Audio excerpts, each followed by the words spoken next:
Um, I'm not sure how to how to do this. Um, so, right.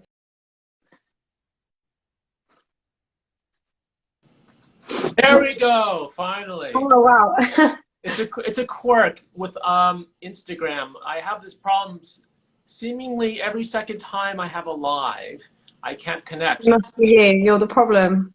Yeah, yeah, I'm the problem. I'm always the problem. It's always the Anyways, man's fault. Yeah. lovely to meet you face to face. After decades of knowing you, we finally meet. Yeah. Exactly. Yeah. Okay, It's so felt than let's that. wait for some people to arrive, and Okay. then we'll start. How are things with you? How are your new digs? Are you enjoying yourself in your new home? Yeah, it's pretty good. It's been about a month now. I'm in my music room slash office at the moment. Can see maybe the guitars. Yeah, Unfortunately, I don't play them, but someone does. yeah, And my yeah. keyboard is over here. I'm scared to move the selfie stick because I don't know if I can get it back, but it's there, the No keyboard. worries. And you And finally got it. You finally got internet as well. It seems to be working yeah, well on your it end. took like 3 weeks to get internet. Yeah, it's been a bit Yeah, ridiculous. But I awesome. survived. I'm still here. Yeah. Okay, so we got 7 people online. So I think we have enough to start. I'll introduce myself. So hi everybody. My name is Lee. I'm a singer-songwriter in Toronto, Canada. I'm also known as Stereomonosunday. And today, I am here to interview my good friend Megan Strange, who is a singer-songwriter in the United Kingdom. And I'm going to outline the agenda for today's live stream. There's going to be 4 parts to this. We're going to talk about Megan's background, as well as her influences and how she got into music. Secondly, we'll examine some of my favorite Megan Strange songs, and we'll discuss her latest single, which is called Buried Treasure. And thirdly, we're going to talk about her songwriting process, what inspires her to write a song, as well as the actual mechanics of writing a song. And fourth, we'll discuss Megan's short-term and long-term plans in her music career. So Megan, let's start at the very beginning. Where are you from, and how did you get into music? What inspired you? Well, I I lived, sorry, in Wiltshire. I've recently relocated to Devon, which is amazing. And I played the piano from a young age, I think 5, and I really enjoyed that, but I didn't really sing. It was only when I was about 14 that when I was studying music GCSE, which over here is like exams. Have you heard of GCSEs? No, I UK think thing. yeah. No, we don't have the equivalent in North America. Like It's like we don't have A. entrance examinations again in the high school, if that's what you're talking about. Oh, okay. Well, we have this thing called GCSEs in the UK. It's very boring. But that's Okay. when you're about 14, 15, 16. And we had a concert coming up. And my music teacher was saying, is anyone going to do any singing? I thought, maybe I'll do a duet or something with my friend. And then she said, you're not going to do that. This person will do it without you because you'll never do that. And it just really angered me. And although I didn't really know if I could sing, I was frustrated. So I just said, okay, I'm going to sing a solo then. And she was thinking, no, you're not. Like, she just embarrassed me. And then everyone sort of laughed and they just thought I wouldn't do it. And I said, I will do it. And I did do it. And then she accused me of having backing singers on the track. And she made me sit there as we listened through to check that I hadn't conned her. And yeah, then she suddenly was on my side from hating me to then liking me. And since then, I've kind of been, I guess, hooked with the whole songwriting and singing process because I always started off as a pianist. I didn't really want to sing. I was too scared to sing. And then I was like, oh, okay, I really enjoy singing and it makes me feel good. So I'm going to keep doing it. Yeah. Oh, good. Okay. When you started singing, who inspired you? What artist back in the day inspired you to sing? That's a bit embarrassing to admit, really. It's your No, favorite. go ahead. I was really when I was a kid, I was really into Britney Spears and Christina Everyone Aguilera was. and Everyone all of was. those people, yeah, and the dance moves. And I went to dance lessons and I wanted to do the dance moves and all that. In fact, I was into dance before I was into singing.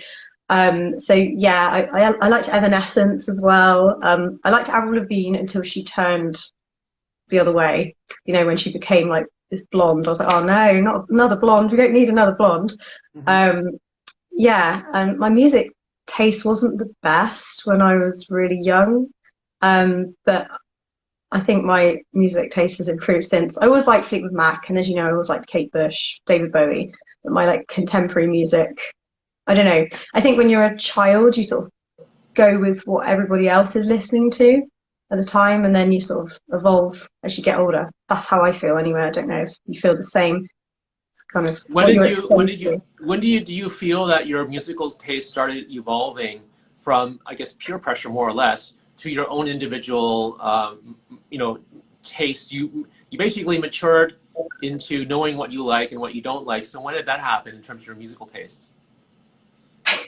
I'm going to laugh if he sees this, but my fiance, I think he's the culprit because he listens to actually like good music. And so I started listening to it and I was like, oh, I like this. And I know you hate Radiohead, but he's the one who introduced me to Radiohead. And I was like, oh my goodness, like there's all these like diverse sounds out there other than like the auto tune and everything. And yeah, and Guns and Roses. And yeah, I just kind of like, oh, I really like this now. And yeah, I must admit, he kind of introduced me to different music. And I don't feel like I listen to music I used to listen to that I was inspired by, interestingly enough, apart from Kate Bush and David Bowie, because they've always been like staples in my life, really, because my mum played them when I was a child growing up. So Right, yeah, right. Because when we first connected, Kate Bush was a big inspiration to you because of your mother's influence. Because your mother was a big Kate Bush fan, right? yeah, yeah. She used to always play her. I didn't know who it was at the time, but I just kind of found it like really theatrical and I just liked the fact that she'd written a song called Wuthering Heights, and then that Hmm. was a novel that I later went on to teach. Yeah, and I just found that really interesting. Like, oh wow, a pop song about a novel. This guy called Heathcliff, who's he? And I really wanted to know more, rather than it just being a case of oh, it's about saying oh baby, I love you or anything like that. It just felt like there was more depth there, and yeah, and I liked all the kind of experimental sounds she had on like the synth and things like that. And I guess in some ways that might have inspired me to purchase my own synth and play around on that. That's Yeah. wonderful. No, that's great. That's great. Okay, so let's kind of add to that. What other instruments do you play other than keyboards? Have you, like, you do have some guitars behind you. Have you taken the initiative of learning how to play guitar? No, I wish I had. That's one of my biggest regrets musically. I briefly had a go at it when I was drunk at university, and this boy showed me, and I was like, oh, that really hurts my fingers. And I was like, it's not for me. And I kind of wish I had persevered. But no, I don't play the guitar, unfortunately. That's my fiance. I used to play the glockenspiel in orchestra. Um, yeah, I used to have solos and everything. It's kind of embarrassing now to think about it, but yeah, that was me. And of course, the xylophone Well, that's and all those cool. kind of instruments. Yeah, That's not cool. really. So you basically play percussion Yeah, in yeah, band. exactly. That's no, that's great. Okay, so are there any relatively unknown indie musicians, indie artists that you really like that maybe the rest of us should be aware of? Yeah, I mean, she's Norwegian. I think she's quite popular in Norway, but over here, whenever I mention her, no one knows who she is. Maria Mena. No, I haven't heard of her. Maria and then Mena, Mena. So I used to listen to her a lot at uni. I discovered her by mistake on YouTube because there was this thing called the Sad Songs channel. I don't know if you ever followed that. And Okay, one of her songs I heard and I really liked it. So I followed that, and then there were other songs that I enjoyed, and I got all her albums. I right. also, yeah, I also really like. I don't think they are indie as such. They're not as popular, but over here they're not as famous. Angus and Julia Stone. Do you know them? Are they relatively new? Like within the last couple of years, they broke out? No, they've been No, around. I don't know, like at least 5 years, probably longer. no. They're I like a think they might duo, be. like a I female think they might duo. be Canadian actually. I think they're Oh, Canadian. okay. Yeah. I haven't heard of them. Oh, Angus and Julia Stone. Um, and she's quite famous over here. I really like. Her name's Birdie. Yep, yep. She's kind of, I you heard of remember. her? Yeah.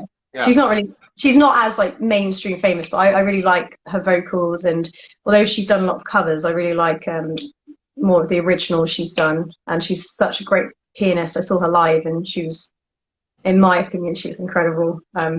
She's really young as well. Like wow, yeah. Yeah, yeah, yeah. She's huge online, not so much in like in real life. You don't hear about her in the media, Yeah, a but lot of yeah, people don't know who she is. When I say, I'm like, oh, and they're like Birdie. They think that I mean like the Birdie song or something. It's like no. yeah. No, uh, among indie musicians, yeah, she's pretty big. So that's great. Okay, so outside of music, what other interests do you have? well, I'm really into fitness. Hmm. I love running. I haven't been able to do as much running recently just because of the hay fever has been crazy here. It's been like the Okay. worst it's ever been, apparently. Yeah, running. I actually have in front of me my own home gym, so like weights and things. As you can tell, I'm like really. Deer I'm pumped, joking. yeah. I'm joking. Yeah, I'm joking. But yeah, I do have some weights. And the exercise bike. So yeah, I'm really into fitness. And reading. I love reading, Hmm. and the English language is my passion. Hmm. And yeah, I don't correct people's grammar for fun. You should know that. I don't really do it. I only do it in the lessons. I don't do it outside of the lessons unless it's necessary. Yes, yes, yes, Yeah. absolutely. Okay, so let's move on to some of the songs. I'm going to. I got my trusty laptop here. I'm going to play my two favorite Megan Strange songs, and I'm going to share it with the audience. And after we play it, or after I play it, rather, I'd like you to comment. Okay, so Uh,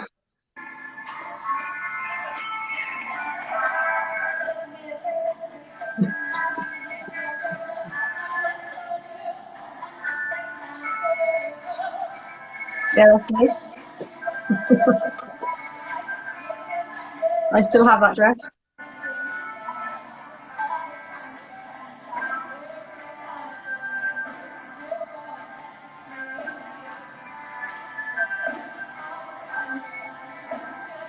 Yeah, so that was when I had a band, which I really miss having.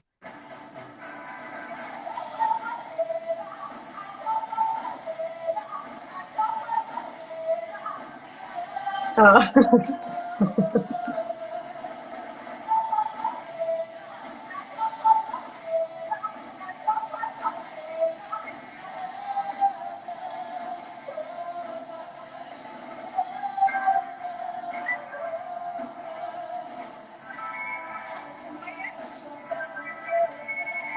I think we get the point. Well,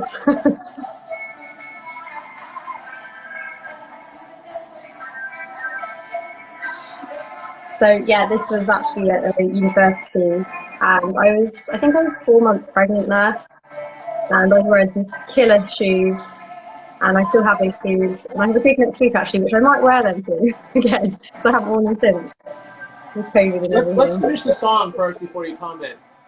It's just awkward watching myself. No, no, it's great. It's great.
right.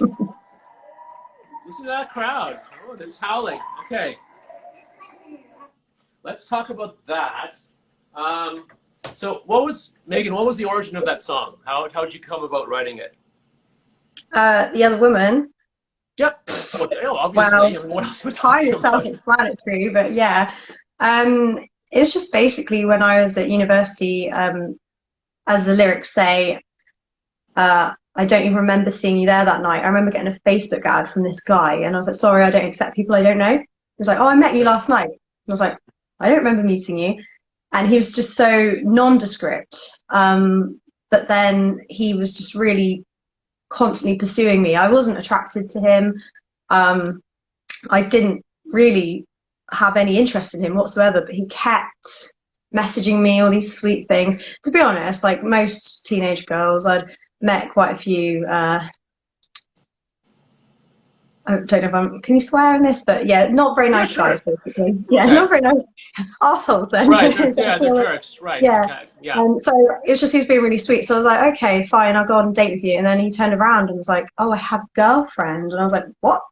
And I was just so angry by this. And he was like, oh, but we can still meet up and, we can still have fun together. And I was like, I don't think so, hun, Right.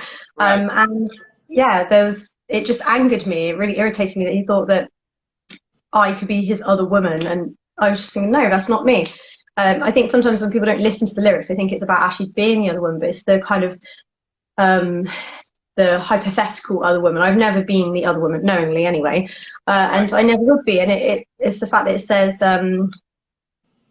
never choose to be second best is like kind of the ultimate message. And like, how could I audaciously want more? Like I said, I want more than that for me.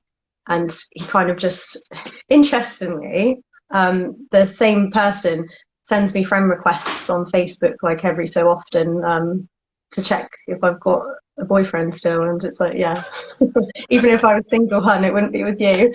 And yeah, it's just, yeah, when things really anger me, it makes me like, oh. I think that's the thing. I usually write about things that piss me off, to be honest, rather. I don't know if it's the same for you, but if I'm feeling happy, I'm less likely to write a song. Whereas if I'm really upset about something or cross, I write a song. And it's That's just how it like, works with everyone. That's how it well, works some with people write everyone, happy right? songs, don't they? Yeah. Happy songs really aren't that good, to be honest with you. It's the ones, it's the events in life that piss you off that inspire great art, I suppose. Well, my mum said to me, can you not write a happy song for once? And I Yeah. was like, okay, I'll try. I'm just sitting there like, no, that's not going to work. Yeah, Yeah. yeah. Now, I played the live version because I think I mean, there's a recorded version, but I think the live version is much better. Okay. Would you consider yourself more of a live performer than a recording artist that you seem to me like the type of person that does well under pressure. Like you've got pressure on you to perform because you got an audience in front of you. Whereas in a recording studio, you could do take after take after take until it's perfect, right? Because I felt a lot of energy in that performance. So would you feel that way about yourself as a performer? You're more better live than you are in the studio? I would say every single time I sing it, it's slightly different. I can't help it. So if somebody asks me to sing something exactly the same, I probably am not going to. And I like to improvise quite a lot. So if I cover other people's songs as well, I don't like to do it exactly the same. And sometimes people like that, sometimes people don't like that. But I just think, what's the point in doing a cover if you're going to do it exactly the same way? Yeah. And yeah, I would say like when there's an audience there, you feel like you're within that moment. Whereas when nobody else is there, it's just like one man looking at me and sort of going kind of thing. So yeah, I prefer performing live for sure. Sometimes it's frustrating because you don't know about the sound. I mean, in that recording that he just played, the drummer actually sped it up quite a lot. And when I was performing with him, I didn't always know what tempo it was going to be, and I kind of matched the tempo, and it was fine. But yeah, I mean, I just remember having loads of glitter in my mouth at the time because it was Gay Pride, and it was a lot of fun. But yeah, no, it was I do enjoy performing live because I know sometimes people don't always sound as good live, do they? Yeah. No, you sound great live, and that's essentially a rock song. It is a rock song in the original recording, but I think you told me once that it was your drummer's idea to really just go for it in terms of the performance, like speeding it up and just making it sound heavier? Or was it the guitar player that initiated that idea? Well, in the original recording, that was just done in a studio, and then I acquired session musicians to do the other parts, Mm-hmm. and it was for the drums and the guitar, and I was playing the piano, so it was actually different musicians as well. So it's Yeah. kind of the tempo I set, and I think I set that tempo because it's actually really hard. Like there's so many words to fit in, and I'm just Yeah. like, oh god. Like sometimes I'm practicing for this gig next week actually, and when I practice my own songs it's harder than when I'm practicing the covers. And I was actually saying to my fiance, I was like, oh, I might just throw in a few more covers because it's really hard singing my own songs because there's just so many lyrics. And I think that's why it was a slower tempo in the recording, because I tend to do it all in sort of one take, and I was just like running out of air, to be honest. Mm-hmm. Yeah, I don't know if I answered your question now. Sorry. No, you did. You did. Oh, I did. You did. Okay. I mean, Tend to go you on a kind of tangent. well, you elaborated, but I think it's interesting for the audience.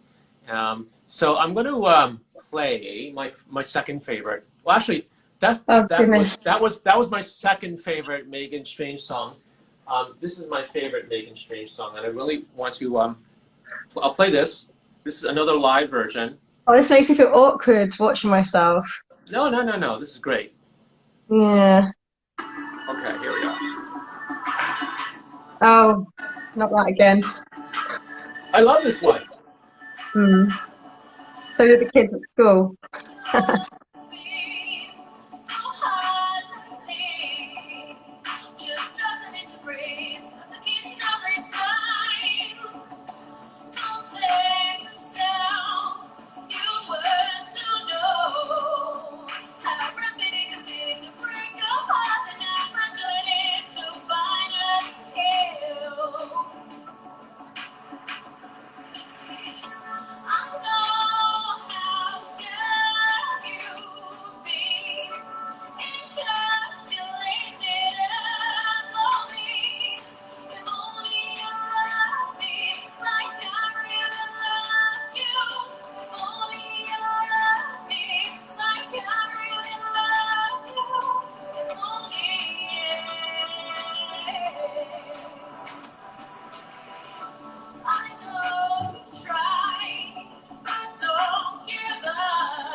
Oh, what happened?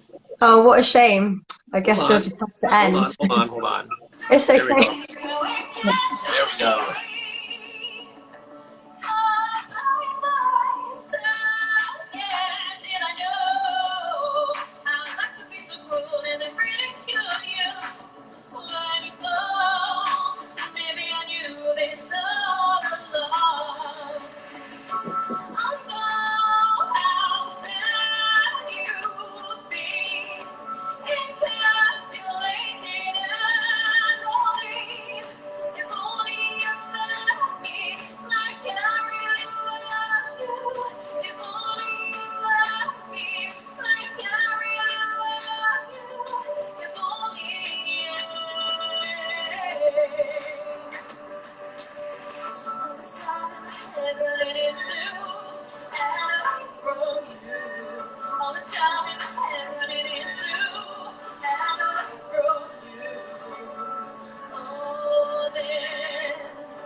Wonderful. Lol.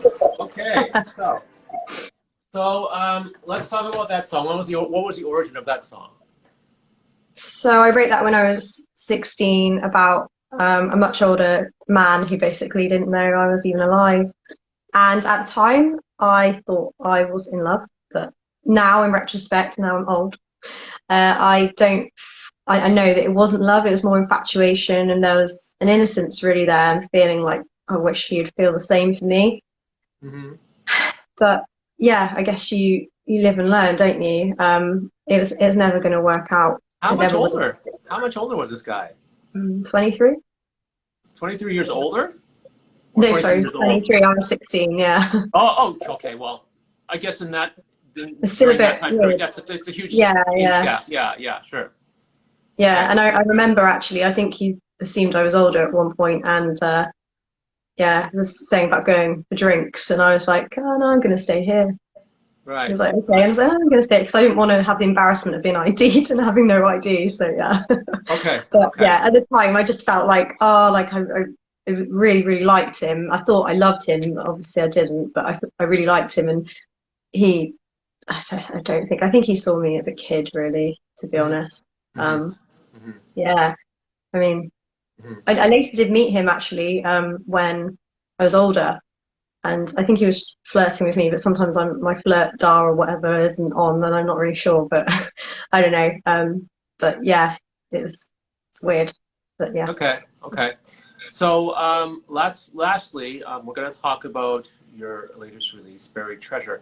You had quite the ordeal getting this song out. Why don't you tell us, well, first of all, the origin of Buried Treasure and what went wrong during its production? Because there was like a laundry list of everything that could possibly go wrong during the Pretty production of the much, song. yeah. Yeah. So I wrote this song, trying to think when it was now. It's quite an old song now, thinking about it. It's basically about kind of a toxic relationship and needing to escape it. Hmm. This kind of need to, it says about buried, I was a treasure you buried whilst you searched for better. I was not the gold you sought for, I could not be bought, I could not measure. And basically not feeling like you're not good enough and constantly like them going off saying, oh, I'm going to find something better. I'm going to do better than you. And you're kind of waiting there. And then you think, fuck this, I'm not waiting. I'm Hmm. going, I'm off, I'm not staying here anymore. Because if you think you can go and find someone better and someone who is more caring, then, well, you're wrong. Well, Hmm. now, yeah, just, but yeah, trying to get out of that. And it was almost like this trance I was in when I wrote it. Maybe I'd had a drink, I don't know, probably. But it was all this focus on like nightmares and waking up in the night and getting confused with what was reality. And like I remember one time the person it was about, he turned up to my house at midnight, just randomly and like saying that he loved me and all this stuff, even though we'd broken up. And but then I found out he was already with somebody else, and it was just like, so I was constantly in this state of disarray. And yeah, so I actually recorded this. This was the first song I properly recorded. So when I was 14, I recorded some stuff for my music GCSE, and then afterwards I just kind of got rid of music in my head, like recording my own stuff. I sang a bit, but my own music, I kind of felt, no, this is personal. It's like a diary. I don't want everyone to hear it. And then actually, it was when I was dating that he heard me play it, and I played it on the piano because that's originally how I compose everything. And he was saying, well, you should record this. So I was like, okay. So I originally went to record with this guy, and he was lovely. And we just did like a demo, but I wanted to get authentic drums and everything because it was just kind of a basic sketch out. And I thought, well, this will be quite easy. And yeah, it turned out to be 3 years of trying to get it right. So Hmm. I originally had a drummer add in his piece to the vocals and the piano that I did. And then we had a guitarist. And then by this point, I was actually pregnant. So they didn't know though, the band didn't know I was pregnant. So I didn't want to say. And I had really bad morning sickness, so I couldn't make it to the recording. So I just said, oh, sorry, I've got something on or whatever. Didn't go. So they did the recording without me being there. And then I had my friend who was doing the bass as well. And so that was all done. And then I thought, okay, right, it's all sorted. But then I gave birth.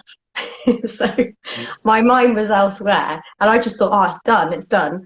And then when I went back to listen to it, it sounded like I was underwater and the sound levels were completely off. So then I contacted the guy who produced it for me and said, what's going on with this? And he was like, oh, it's fine.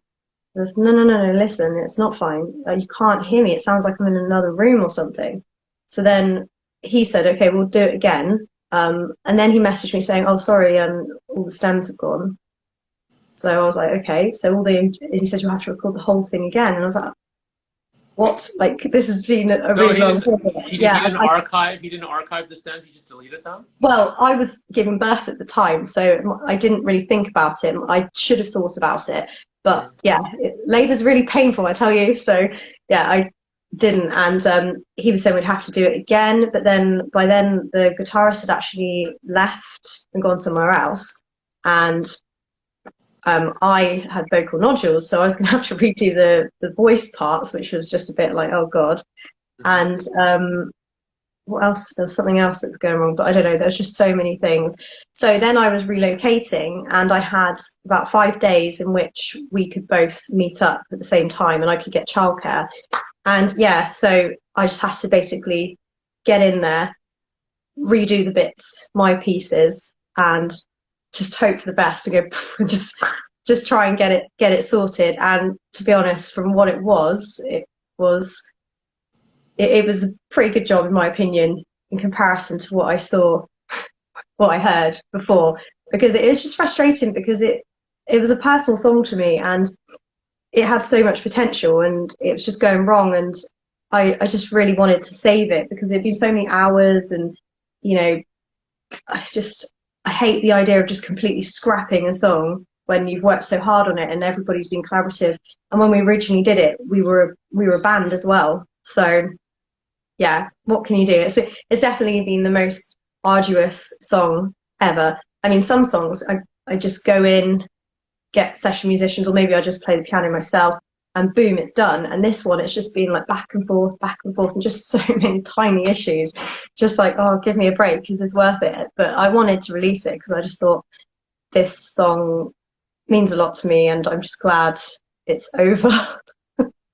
I'm glad it's buried. Yeah. No, Yeah. I mean, I understand. I've kind of been there myself. But, you know, I think every musician has experienced something where everything just seemed to, I mean, it seemed to be simple when you think about it, but the execution, everything goes wrong, right? That's just one of those things. Oh, and it was COVID. Sorry, that was the other thing that I'd forgotten. And yeah, so we were redoing it. So we were in different places, and then we ended up recording in different studios as well. So it was just, and we weren't all together when we started doing the other pieces. So yeah, it's just ridiculous. But yeah. Okay. All right. So, let's see. So we talked about the inspiration for your songs, and it seems to be like guys are either had no idea or broke your heart. So, yeah, pretty much. Yeah, it does seem like that. It's not always about guys, though. I just like to point that out. It's not always about guys. I've written quite a few songs about friends or frenemies, people I don't know. Like hypocrisy. Hypocrisy. Exactly. Yeah, that's not about the guy at all. So yeah. So let's talk about hypocrisy. So I haven't prepared to play that, but that one, there's quite a story behind that. So why don't you tell us about hypocrisy, and everyone who's watching this can stream this themselves. So why don't you give us the backstory behind hypocrisy? So everyone knows what that means, hopefully. You'd be surprised. People come up, what does that mean? Yeah, so I had this best friend, or at least I thought she was my best friend. We went to dance classes together. We idolized Britney. We were inseparable. And then suddenly one day she just phoned me up and said, oh, we're not going to be friends anymore. And I thought she was joking, and I just laughed. And she's like, no, this no. Was high school or university? No, this was at high school, secondary school. Right. Yeah. Okay. So I would have been 14. Yeah, 14. Quite a while ago, right? Yeah, a while ago. Yeah. She rang me up and said we're not going to be friends anymore. And then I saw her the next day at school. She didn't meet me to walk, so we usually walk together. And then suddenly everybody was ignoring me or like being mean to me. Like I got hit with chairs. They put like jam on my seat. They put pins on my chair. Things like this. Did you ever find out what happened? Why did she behave this way towards you? Well, there was a guy involved. basically everybody always fancied her, and she was the hot one. So when this guy showed an interest in me, I didn't tell her because naturally I was like, oh, he'll like her instead of me. I mean, it's just 14-year-old girl stuff. So I didn't Mhm. tell her. When she found out, she hit the roof and was like, oh, why didn't you tell me? And I said, oh, I didn't think you'd be interested. And yeah, she was not happy about that. And then a week later, that's when she said we weren't going to be friends anymore. But I mean, I don't know. That might just be a coincidence, but I just couldn't think what it was, and I still don't really know like what I am supposed to have done. I mean, I know a friend said to me that she went around saying I forced her to dance. Apparently, like that's why we became friends to begin with.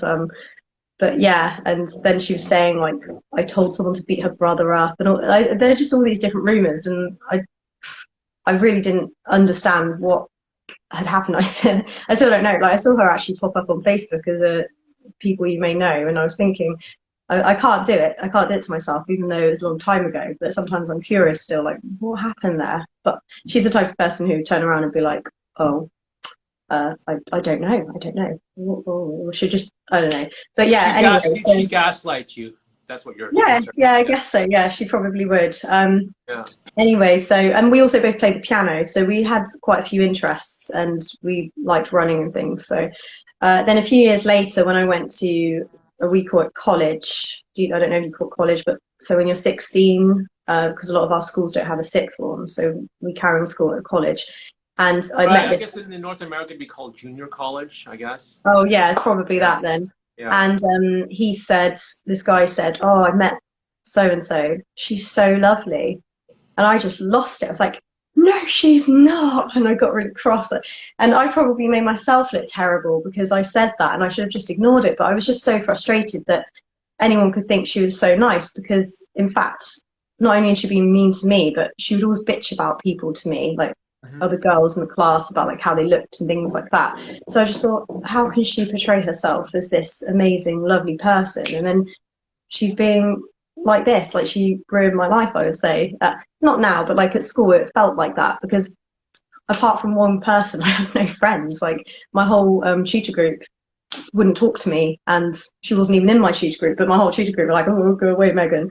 Yeah, so I just basically lost it and said, she's like this. I said, and I was like, the hypocrisy of it, the hypocrisy. And I just had to like, I threw myself at my keyboard and I was like, hypocrisy. And I was like, she doesn't have to worry about it because everybody loves her. And that's basically the song. But yeah, and Right. it's weird Okay. because every time I play it, I just think of her and her perfect eyeliner. Yeah. I still Well, I can't get mean, mine as perfect as hers. it was a good. Mm. It's a great song, and unfortunately, you had that experience, like typical high school mean girl stuff. I mean, you've seen that movie, from a few years back, Oh, of Mean course, Girls. yeah. Yeah, Yeah, of yeah. course. That's so So, fetch. but you got a good song out of it. So, thanks for sharing that with us. So, in terms of the mechanics of your songwriting process, it always starts with the lyrics. Then you find the music to fit the lyrics. Not exactly. So usually I will just be playing on the piano, usually like a riff and some chords, and then I start singing along to it, and whatever pops into my head, I just sing that. But they'll be quite generic Mhm. lyrics usually, and Yeah. it's like my fiance will be like, "Oh, so you're singing this?" And I'm like, "No, no, no, I haven't processed the lyrics yet. I'm just getting the melody first and the chords." But I don't always write like that actually. Like First Christmas, for instance, I actually wrote when I was running because I it was my first run after giving birth to my child, Mhm. and I had it in my head, and I was like, "Oh, it's our first Christmas." So that was a different one for me because I had the lyrics and the melody in my head, and then I went home and I worked out the chords and did it that way. So that was I don't normally do it like that, but it just popped into my head. But yeah, and then sometimes I do have lyrics that I write, and then I sometimes go and see if they fit melody. But usually it's kind of at the same time. Yeah, I'd say so. Okay. Okay. Cool. All right. So let's talk about specific tips that you would give to any aspiring songwriters who might be watching this. Like, just basically, you've been doing this for a while since you were 14. So, what have you learned? What can you pass on to anyone who's thinking about becoming a songwriter? I don't think there is. I'm not an expert, by the way. Disclaimer. I don't think there is one one size fits all. I think just whatever you're feeling, do it. I don't like this idea of I'm going to sit here and I'm going to write a song today. That for me doesn't work. It might do for some people, but that's the thing I found when I was studying music at school. They told me you need to go away and write a song now, and it just didn't work. Like I just couldn't do it. And I found, in fact, my friend who I wrote Hypocrisy about, we just mess around for the whole lesson and just gossip and like put lip gloss on, and we didn't really do anything. And I just couldn't. And then I found when I had the first song I ever wrote was called Let Me Know, and I wrote that when I was 14, and it was just about a crush I had at school, and it was like, let me know how you feel. It was just kind of lame, really. And it just was in my head, and because I was feeling that. And I think for me personally, it's all centered around my emotions and how I'm feeling, and that's how I write a song. And that's the trouble. If I'm feeling happy, and I'm happy at the moment, so when I'm happy, sometimes I don't feel like writing a song, because I don't know, I always opt for the minor chords. But then I wrote First Christmas, so I would say tips are use your emotions and use the songwriting process as, I guess, like a diary or journal, and like it's therapy, because that's what it is for me. It's therapy, writing music.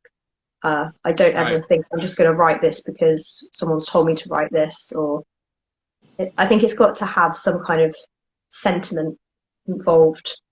Right. Otherwise, it just sounds fake, right?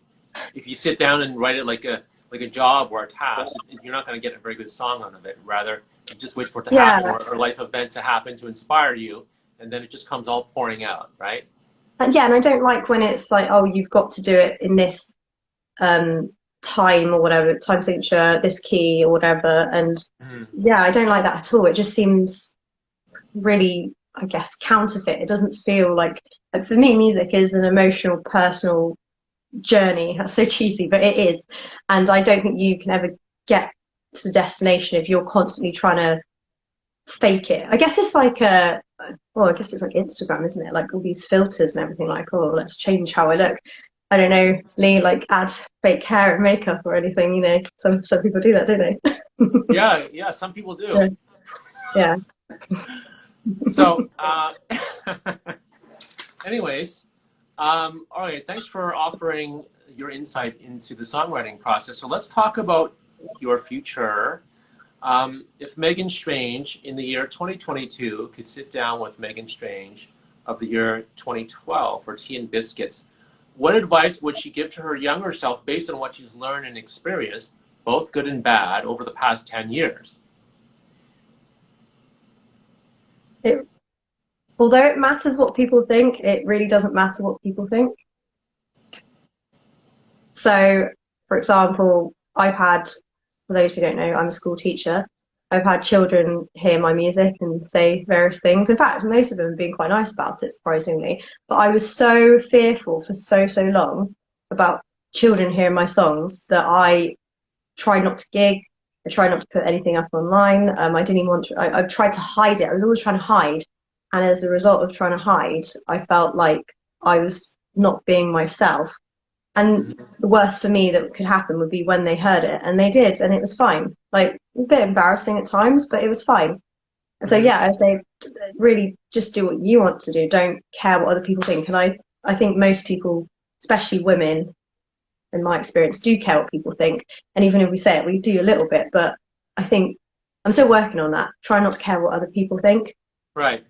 And only like the people who matter to you, what they think, really. That's what matters. So it doesn't matter what someone over the road you don't even know thinks. And yeah. I think that's good advice to anyone, because I guess all young people are self-conscious about themselves. And as they gain more life experience, they're like, well, fuck it. I'm just going to do what I want. I don't give a shit what people think. And that's when the best stuff comes out of your life, when you stop caring about what other people think and you do what you feel is right for you. So I think that's a universal experience, what you just described.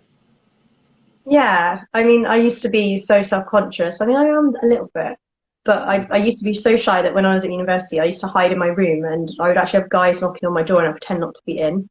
And they'd be talking about me outside, and I'm like, oh my God, this is so embarrassing. And yeah, so I cringe when I look back at my former self, and I'm like, oh my God, I was like, you freak. Yeah, Is just there don't care what people think. Is there any additional advice you'd give to your younger self aside from not caring what people think? It's probably similar, but just it really doesn't matter if other people. Like, it's the same kind of thing. If people don't care, like if I always, it sounds silly, but I always wanted like my friends in real life to care about my music and my singing for so long. I mean, sometimes I still do, but I used to bombard and be like, oh, please, what do you think of my song? Or can you come to my gig? And now I'm just like, if they want to come, they'll come.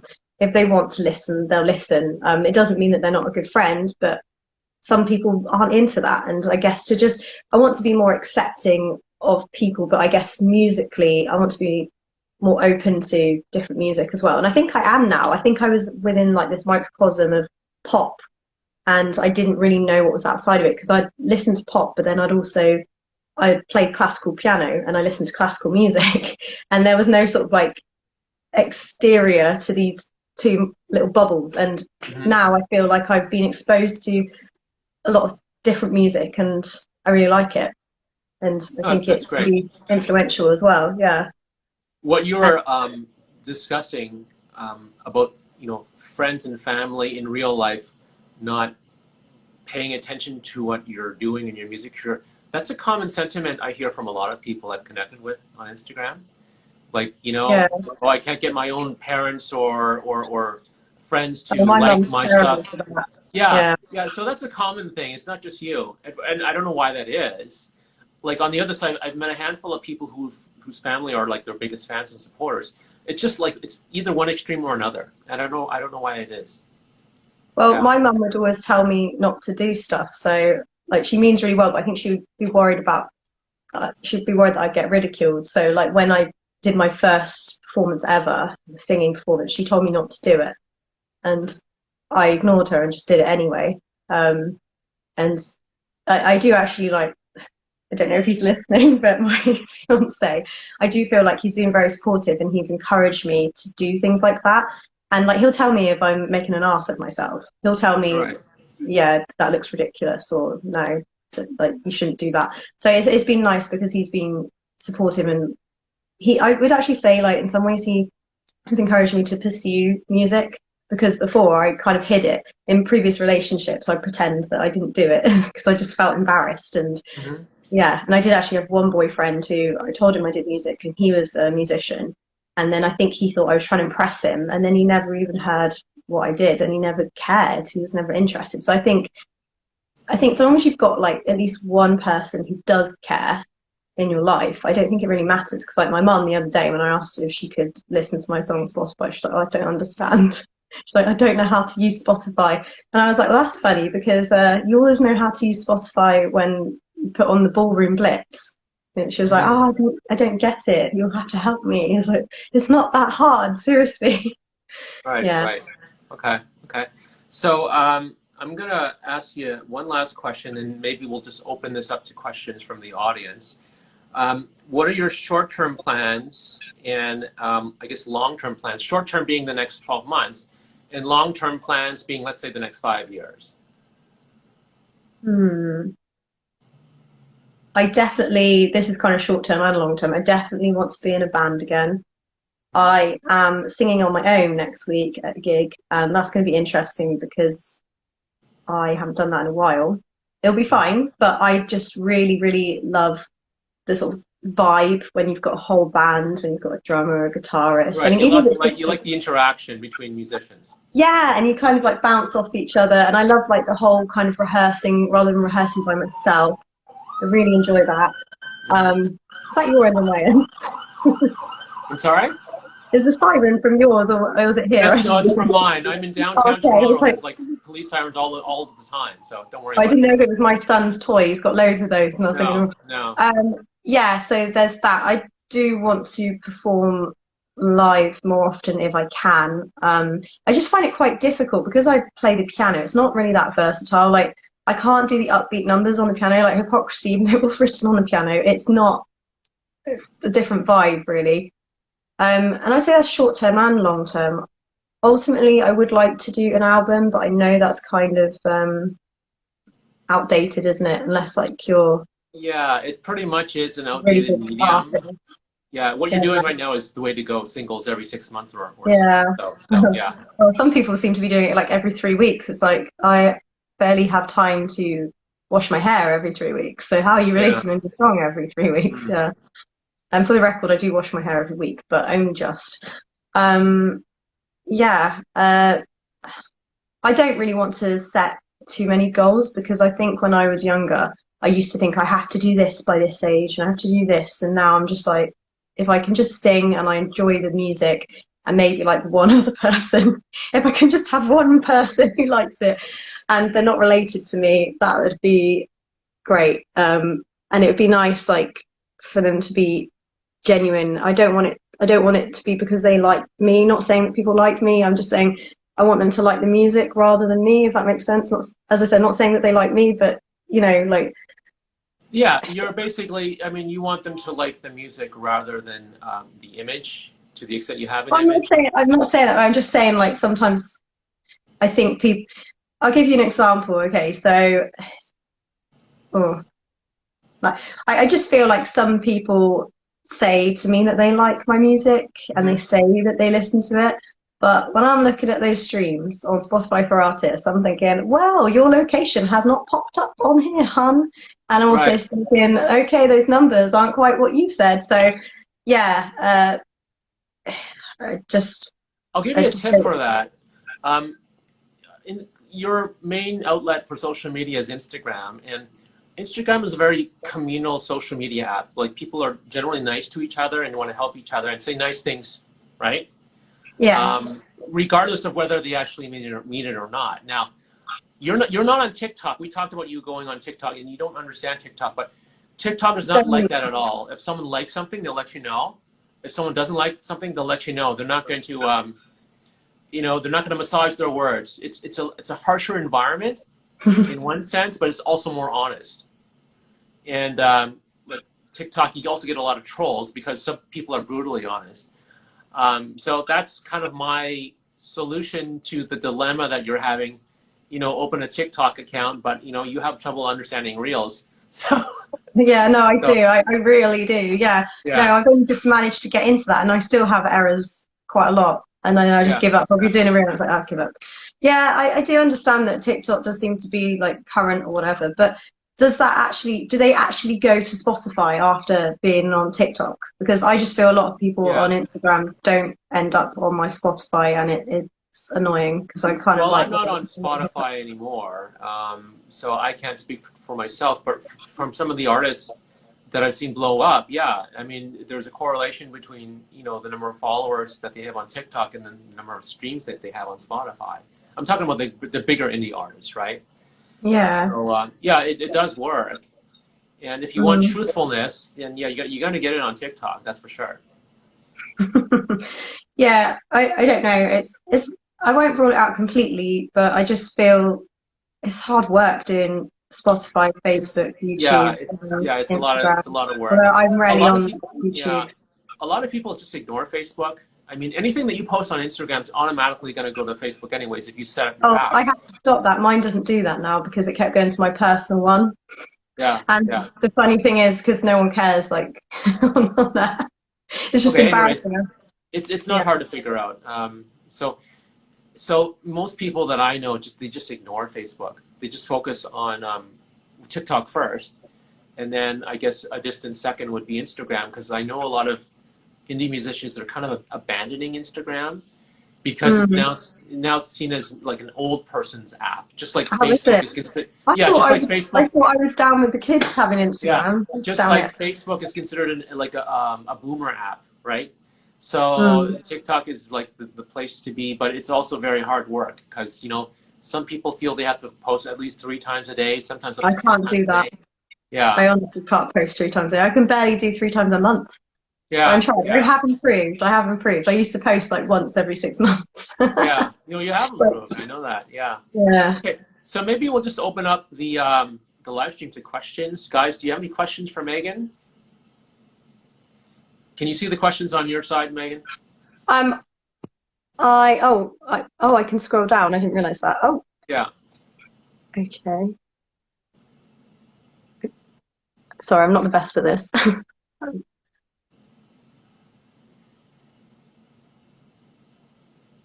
A lot of people joining, but no questions yet. I can't. There's just a delay, I guess. You should see at the bottom of your screen, No, Megan. I know I'm not very good at it though. I keep closing it. So, but yeah, no, Oh. I can't see any questions. Oh, thanks, Jason. I'm okay too. Yeah. Well, I haven't broken my back yet, or my arm. In fact, I've never broken any part of my body yet. Jason and I always laugh about like ourselves falling apart, Mm. and he gives me advice because he's older than me. Oh, there's a comment there from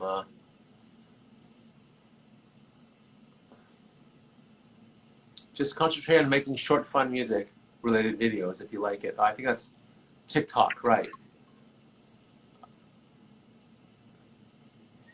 So yeah, that comment about TikTok is true. Like TikTok really likes short videos. I'm talking about like 5 to 10 seconds long. Okay. Yeah. So, you know, oh, Jorgani says hi. I've got a question here. Okay. Oh, keep doing it. I keep closing it up. I don't think there are any questions. Oh, here's one. From Squares Attached, my friend Squares Attached. What other genre would you like to explore? So you've explored pop and rock to an extent. What type of other style of music would you like to do? I did once say in this blog that I wanted to do a metal song. I still would like to do a metal song, but I don't know how that would sound. I just think it'd be really interesting. And I want to do more lo-fi stuff because, in case you hadn't noticed, I'm not really lo-fi. And that's what made me laugh when I put something in for Submit Hub and they said it was too lo-fi for them. And I was like, well, it definitely isn't lo-fi. But my next single, After Buried Treasure, that is more lo-fi. So I'll be interested to know what people think of it because it's also, I recorded it when I had vocal nodules. I mean, I might still have vocal nodules, I'm not sure. But it was when my voice was really bad and I could barely talk. So that will be interesting. Yeah, it's definitely a different vocal sound, but I think it does actually match the, I guess, the genre and dynamic of the song. But yeah, I would like to do more lo-fi stuff. It's also easier on the voice as well, less belting, and Right, right. nobody seems to belt anymore these days, I find, Mm-hmm. unless they're Adele. Mm-hmm. Um, but yeah, I'm always open to pretty much every genre. I can't think of one genre that I wouldn't do, really. Okay. Okay. Even rap, I'd still like to do rap. People would laugh at me, but I wouldn't care. Well, maybe I'd care slightly, but I'd find it funny. So Okay, so someone asked a question, is there a dream guitar you'd like to own? yeah, pink one. All right, but what make, what model? Pink one, just a really sexy pink one. Or actually, the one that Johnny Depp has in that Dior advert. I don't know what that is, but that one. Okay, okay. I'm I have sorry, one you know my question. guitar knowledge is. Jargani asks, why do you speak so fast? He can't understand. So why do you speak so Oh, fast, Meg? do I speak so fast? Do You I? don't you don't speak so fast to me. Um, sorry.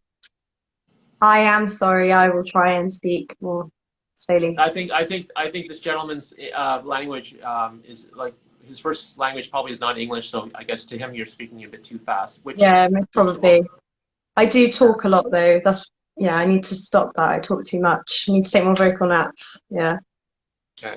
So for those of you guys joining us, we're just submitting questions to Megan. If you guys have any questions for her, let's just wait a few minutes. And if there are no more questions, we'll just end this live stream. And you'll probably, since you initiated this, you'll have a copy of this in your Instagram that you could download and Oh save. no. So I'll be Yeah, haunted with this. Yeah. yeah. And oh, okay. Yes.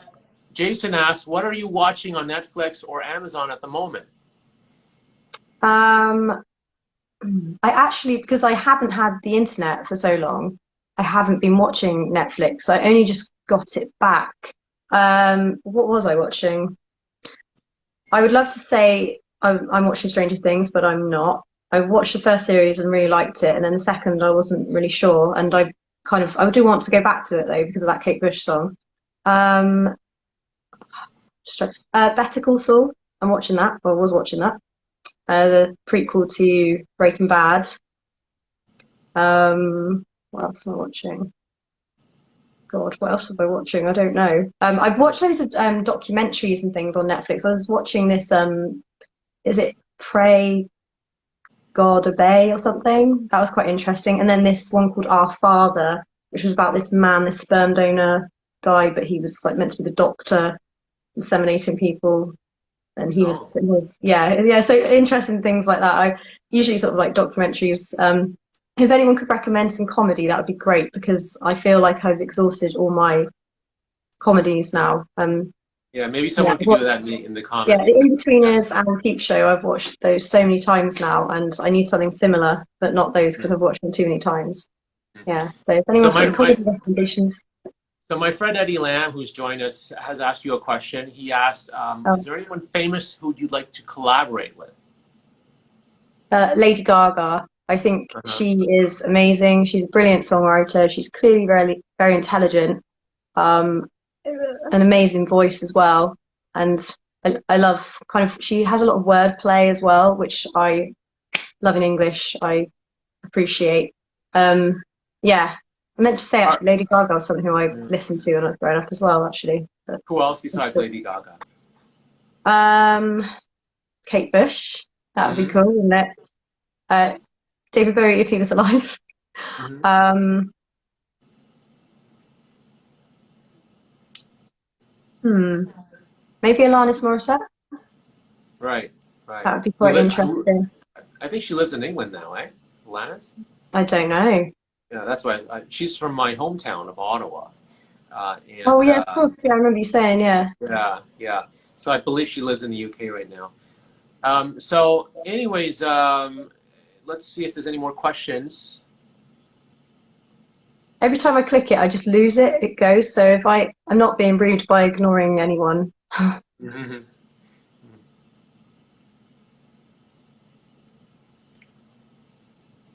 Oh, and also I guess Johnny Depp as well, because he plays guitar. Yeah, he's So a that'd be legit cool, musician. wouldn't it? He's a very good musician. Yeah, Doesn't get enough credit. yeah, I agree. So that would be amazing. Uh, Eddie said Kate Nash. Who's Kate Nash? Is there a? Oh, I know Kate Nash. Yeah, she hasn't released anything in a while, has she? She's the one who sings that Foundation song. Foundations, that one. Yeah. Would I collaborate with her? Sure. I'd have to familiarize myself with some of her music because I Uh, only know one song. But I think she must be. She's in the UK, so I guess she's not playing this one. Um, so Abraham Makes Music asks, would you ever move to the U.S.? I've never been to the US, so I'd need to see what it's like first Hmm. before committing to myself. It took so long to move to where I am now. It took over a year, nearly a year and a half. So I'm kind of against moving house at the moment. I just Hmm. can't deal with it. But I would like to visit America for sure, just because I've never been. So Yeah, yeah, you like it. You like I it. want them to tell me to have a nice day. Hmm. Hmm. Okay, let's just wait for some more questions. But if no one has any other questions, we'll just end it. And you have a copy in your folder someplace in your Instagram app of this, so you could repost it on your feed. So should you be inclined to do so, and I can't even see like where people are or anything. at the bottom of the screen, just above the. Oh yeah, I see. Okay, so Eddie's followed you. My friend Eddie Lamb has followed you. Um, Eddie's a talented musician in Canada on the west coast near Vancouver in Vancouver. So Oh, you just made me think of another artist who I love because of the Lana Del Rey. I right, really like Lana. So her as you'd like to well. Yeah, collaborate with her, right? yeah. No, I'm starting to remember all these people. That's the thing when you ask someone, you forget, and then you're like, oh, I meant that person, that person. Yeah, no, she's got. Mm-hmm. I really like how distinctive her voice is as well. Yeah. Mm-hmm. Mm-hmm. Oh, Mm-hmm. Okay. I can Okay. see Jason's message. Oh, it's very sweet. Mhm. Okay, so how long do you want to wait for more questions, Megan? Well, I mean, it is 20 to 9, so it's getting close to bedtime. Okay, So, so we'll just leave it at that. And I want to thank all you guys that have joined us and submitted your questions for coming out tonight or this afternoon, depending where you are in the world. And oh, hold on. Cali Bell Music, well done, and you speak, as I said to you, with great articulation, Megan. Okay, Thank so you. on that final note, I guess we'll end it.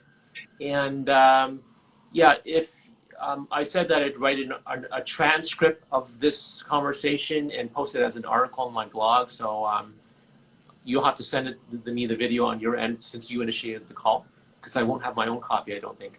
So, and we'll just Okay, take it from there, okay? So that's pretty I'll simple. let you end it since you initiated it, okay?